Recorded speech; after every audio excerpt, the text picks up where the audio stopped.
My third experiment in Java programming lab is in classes and objects. So I'm batch one. So my first program is write a program to print area and perimeter of rectangle, and it should have the length and breadth, and it should have a method return area, and it should just return it. So and should have getter setters, and yeah. So and we should input from these. So in this program is over here, rectangle.java. So as you can see, um, I have a class rectangle here. So I have a scanner class here. I made it final and public because I wanted to use it throughout, and I wanted to be the scope to be accessible in the main and the class because I'm using S here. The S is the scanner class. So um, what I did here is um, I have a getter function which accepts the length and breadth from the user. I have an area function. Okay, what this does is, okay, so when it calls area, it calls the get function. So just so that the value is not lost, I'm not storing it into anything. So I just want it to be immediate and dynamic. So I just call the get, and the perimeter is 2 into L plus B. And in the main function, I'm just giving switch case if one print area, if two print perimeter, otherwise default wrong option. So let's run this program. And alright, so it's giving area of the square is side 5, and area of the rectangle is 5 and 6. So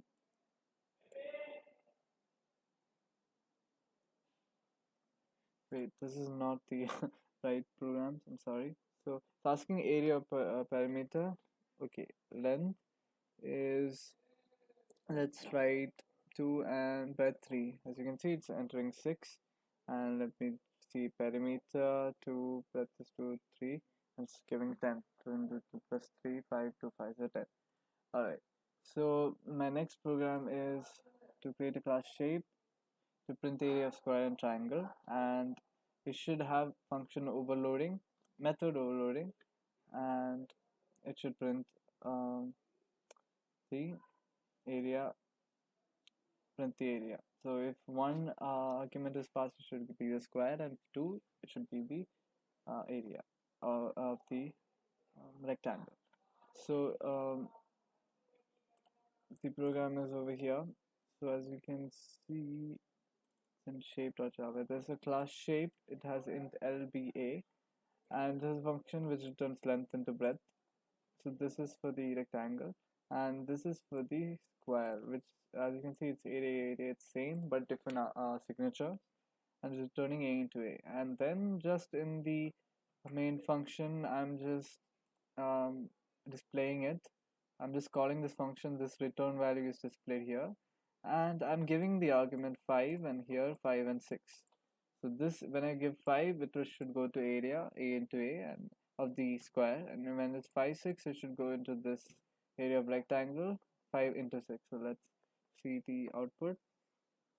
So as you can see over here, 5 into 5 25, and 5 um, uh, into 6, which is over here, it gives 30.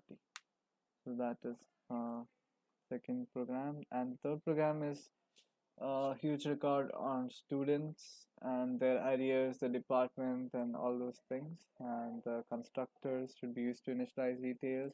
And I should display the students above CGP 8 and with arrears, and this should be an object.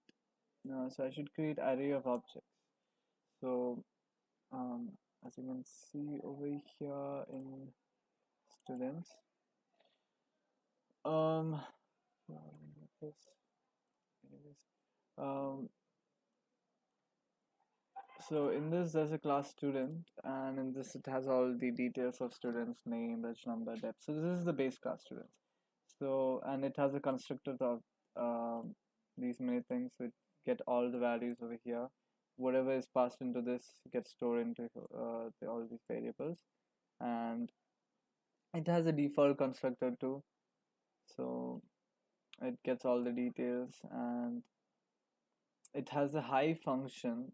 Okay, so what this high function does is it accepts the um, object, and it checks whether the object, the CGP of that object is greater than 8. So we wanted to check all those whose CGP is greater than 8. So if it's greater than 8, it will display. So this is an object passed as an argument. Then in with array, as you can see, same. The only the difference is if arrears is greater than 0. See, so if arrears, there were no arrears, it would be 0. I've asked the user to put 0. Otherwise, it will just display the array. So the object is being passed here. In the for loop, it's checking the object and it's displaying.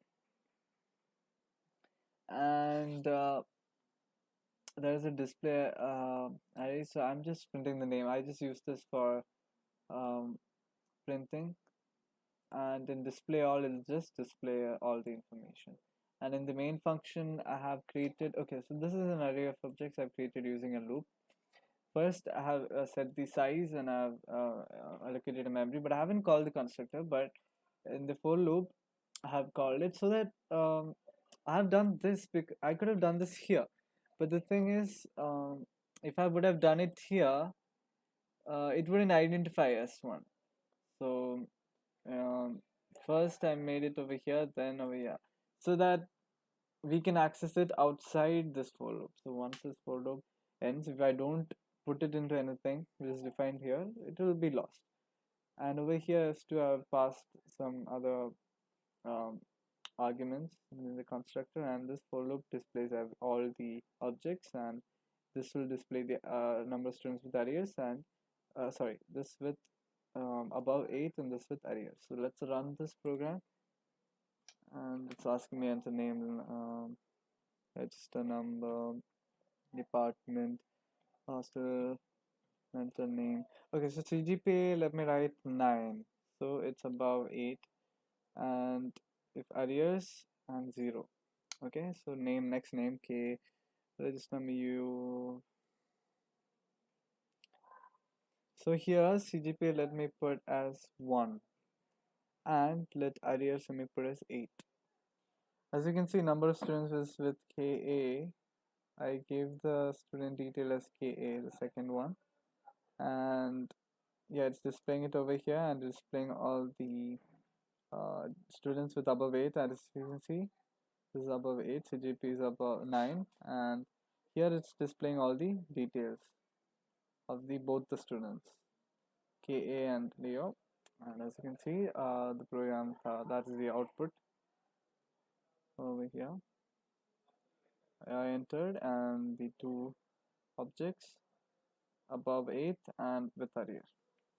So that is the end of the second experiment.